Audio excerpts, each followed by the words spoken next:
मैं बिहार के एक गांव की रहने वाली थी। मैंने 18वां साल पार किया ही था कि मेरी शादी राजेश से हो गई। राजेश भी गांव का रहने वाला था। मेरे गांव से 10 किलोमीटर दूर उसका गांव था। उसके पिता गांव में मेहनत मजदूरी करके परिवार का पालन पोषण करते थे। वह शादी के 2 साल पहले से बनारस में एक प्राइवेट कंपनी में चपरासी था। शादी के लिए राजेश ने 10 दिनों की छुट्टी ली थी, लेकिन मेरे हुस्नो सवाब के मुंहपोश में ऐसा बंधा कि 30 दिन तक बनारस नहीं गया। जब घर से राजेश विदा हुआ तो मुझको भरोसा दिलाया था, जल्दी आऊंगा, अब तुम्हारे बिना काम में मेरा मन नहीं लगेगा। मैंने राजेश के साथ जाने को कहा था, लेकिन उसकी मजबूरी यह थी कि 4 दोस्तों के साथ वह मुझको रख नहीं सकता था। राजेश ने मुझसे कहा, तुम 4-5 महीने रुक जाओ, कोई अच्छा सा कमरा ले लूंगा तो आकर तुम्हें ले चलूंगा। फिर वह मुझको घर पर छोड़कर बनारस चला गया। फिर शुरू हो गई मेरी परेशानियां। पति का बिछोह मेरे लिए बड़ा दुखदाई था। दिन काटे नहीं कटता था, रात बिताए नहीं बीतती थी। तिल तिल कर सुलगती जवानी से मुझ पर उदासीनता छा गई थी। मैं चंद दिन ससुराल में तो चंद दिन मायके में गुजारती। साजन बिन सुहागन मेरा मन न ससुराल में लगता न मायके में। मगर ऐसी हालत में भी मैंने अपने कदमों को कभी बहकने नहीं दिया था। पति की अमानत को हर हालत में संभालना मैं बखूबी जानती थी। इसलिए ससुराल और मायके के मंचलों की बुरी कोशिशों को मैं कभी कामयाब नहीं होने देती थी। ससुराल में सास ससुर के अलावा 2 छोटी नंदे थी। मायके में माता पिता के अलावा छोटा भाई अमन था। मैंने जैसे तैसे बिछोह में 1 साल काट दिया, मगर उसके बाद मैं पति से मिलने के लिए उतावली हो गई। हुआ यह कि बनारस जाने के 6 महीने तक राजेश ने मुझे बराबर फोन किया, मगर उसके बाद उसने फोन करना बंद कर दिया। उसने रुपये भेजना भी बंद कर दिया। राजेश को फोन करने पर उसका फोन स्विच ऑफ आता था। शायद उसने फोन नंबर बदल दिया था। किसी को कुछ समझ नहीं आ रहा था कि आखिर राजेश ने एकदम से परिवार से संबंध क्यों तोड़ दिया।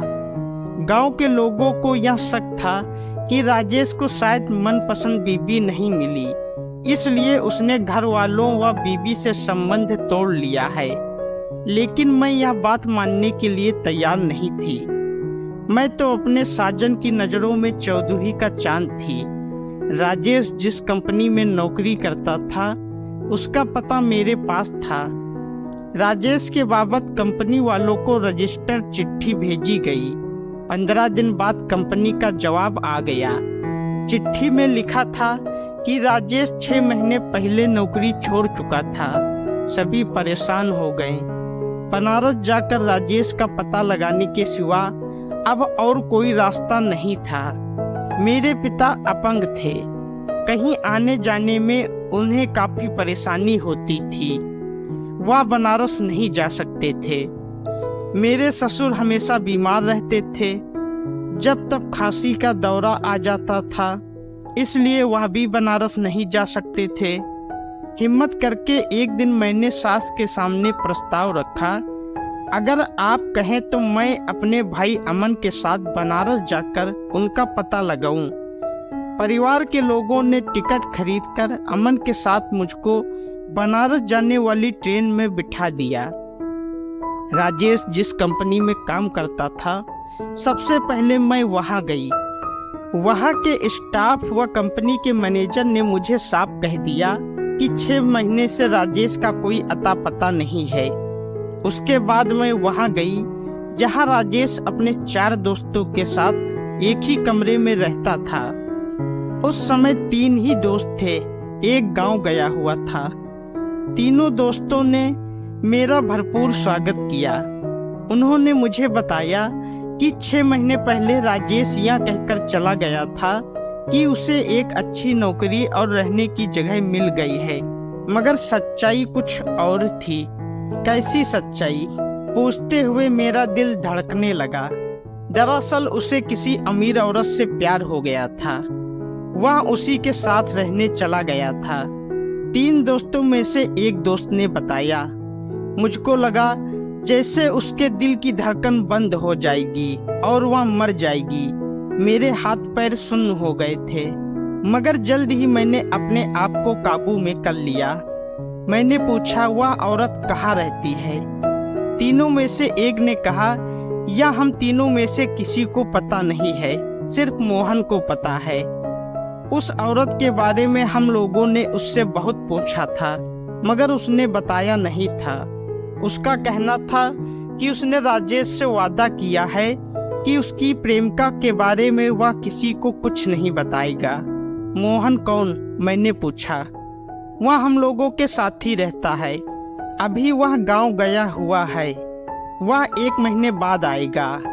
आप पूछ कर देखिएगा, शायद वह आपको बता दे। मगर तब तक मैं कहाँ रहूं? चाहे तो आप इसी कमरे में रह सकती हैं। रात में हम लोग इधर उधर सो लेंगे। मगर मैं उन लोगों के साथ रहने को तैयार नहीं हुई। मुझे पति की बात याद आ गई थी। गांव से विदा लेते समय राजेश ने उससे कहा था, मैं तुम्हें ले जाकर अपने साथ रख सकता था, मगर दोस्तों पर भरोसा करना ठीक नहीं है। वैसे तो वे बहुत अच्छे हैं, मगर कब उनकी नीयत बदल जाए और तुम्हारी इज्जत पर दाग लगा दें, इसकी कोई गारंटी नहीं है। मैं अपने भाई अमन के साथ एक धर्मशाला में चली गई। धर्मशाला में मुझे सिर्फ 3 दिन रहने दिया गया।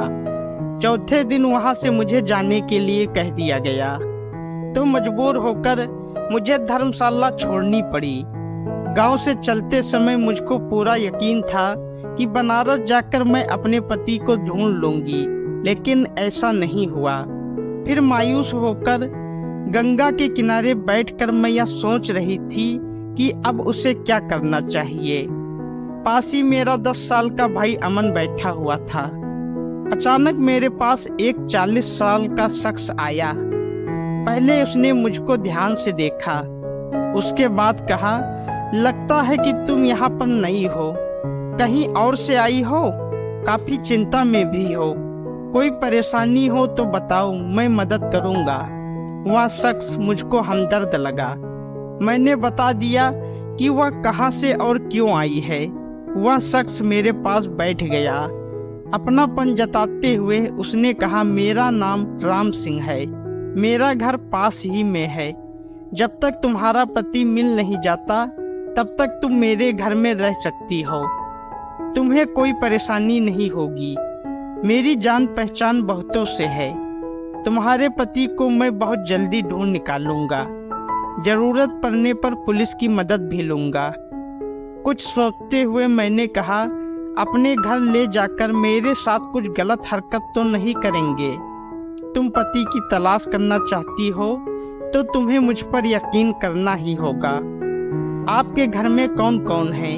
यहाँ मैं अकेला रहता हूँ। मेरा बेटा और परिवार गांव में रहता है। मेरी पत्नी नहीं है, उसकी मौत हो चुकी है। तब तो मैं हरगिज आपके घर नहीं रह सकती। अकेले में आप मेरे साथ कुछ भी कर सकते हैं। राम सिंह ने मुझको हर तरह से समझाया, मुझे अपनी शराफत का यकीन दिलाया। आखिरकार मैं अपने भाई अमन के साथ राम सिंह के घर पर इस शर्त पर आ गई कि मैं उसके घर का सारा काम कर दिया करूंगी, उसका खाना भी बना दिया करूंगी। शुरू में मैं राम सिंह को निहायत ही शरीफ समझती थी, मगर 10 दिन होते होते उसका असली रंग सामने आ गया। राम सिंह अक्सर किसी न किसी बहाने से उसके पास आ जाता था। यहाँ तक कि जब वह रसोई घर में खाना बना रही होती तो वह मेरे करीब आकर चुपके से मेरा अंग छू देता था। कभी कभार तो मेरी कमर को भी छू लेता था। मुझको यह समझते देर नहीं लगी कि उसका मन बेईमान है, वह मेरा जिस्म पाना चाहता है। एक बार मेरा मन हुआ कि वह उसका घर छोड़कर कहीं और चली जाए, मगर इस विचार को मैंने यह सोचकर तुरंत दिमाग से हटा दिया कि वह जाएगी तो कहाँ जाएगी। मोहन के गांव से लौट आने तक मुझको बनारस में ही रहना था। मैंने मीठी मीठी रोमांटिक बातों से राम सिंह को उलझा कर रखने का फैसला किया। एक दिन राम सिंह ने मुझसे कहा, मैं तुम्हें प्यार करने लगा हूँ, तुम मेरी बन जाओ। सही मौका देखकर मैंने राम सिंह पर अपनी बातों का जादू चलाने का निश्चय कर लिया। मैंने भी झट से कहा, मैं भी अपना दिल आपको दे चुकी हूँ। आप तो अच्छे आदमी नहीं हैं, मैं तो आपको शरीफ समझकर अपना दिल दे बैठी थी। मगर मेरी एक मुंह भोली भाभी कहती हैं कि किसी का प्यार कबूल करने से पहले कुछ समय तक उसका इम्तिहान लेना चाहिए। वे कहती हैं कि जो आदमी झट से हाथ लगा दे वह मतलबी होता है। प्यार का वास्ता देकर जिस्म हासिल कर लेता है, उसके बाद छोड़ देता है। इसलिए ऐसे आदमियों के जाल में नहीं फंसना चाहिए।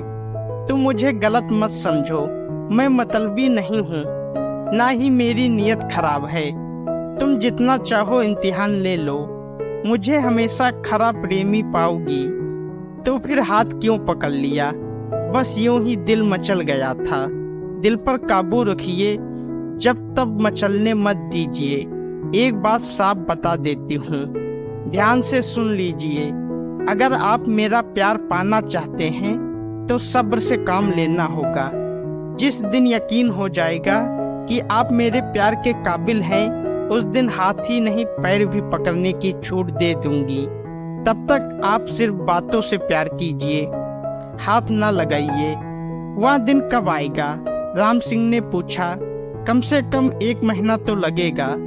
मेरी चालाकी राम सिंह समझ नहीं पाया और मेरी शर्त को मान लिया। राम सिंह सरकारी अफसर था। बनारस में वह अकेला ही रहता था। जब तक उसकी पत्नी जिंदा थी, वह साल में 4-5 बार गांव जाता था।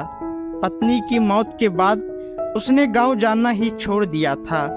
दरअसल राम सिंह औरत के बिना नहीं रह सकता था। वह वासना का भेड़िया था। भोली भाली और गरीब लड़कियों को बहला फुसलाकर वह अपने घर लाता था, फिर तरह तरह के लोभ दिखाकर उनके साथ मनमानी करता था। राम सिंह मुझको निहायत ही भोली भाली समझता था, पर वह मेरी चालाकी समझ नहीं पाया। उसे लगा कि वह मेरी बात मान लेगा तो मैं राजी खुशी उसका बिस्तर गर्म कर दूंगी। फिर तो वह मेरा दिल जीतने के लिए जी तोड़ कोशिश करने लगा। मेरी हर जरूरत पर ध्यान देने लगा। महंगे से महंगा गिफ्ट भी वह मुझे देने लगा। इस तरह 10 दिन और बीत गए। इस बीच मुझको राजेश की कोई खबर नहीं मिली। उसके बाद एक दिन अचानक मैंने पति राजेश को छोड़कर राम सिंह के साथ एक नई जिंदगी की शुरुआत करने का फैसला किया। हुआ यह कि एक दिन राम सिंह दफ्तर से लौटकर रात में घर आया। उस समय अमन सो चुका था। आते ही उसने मुझको अपने कमरे में बुलाया। मैं कमरे में आई तो राम सिंह ने झट से दरवाजा बंद कर दिया।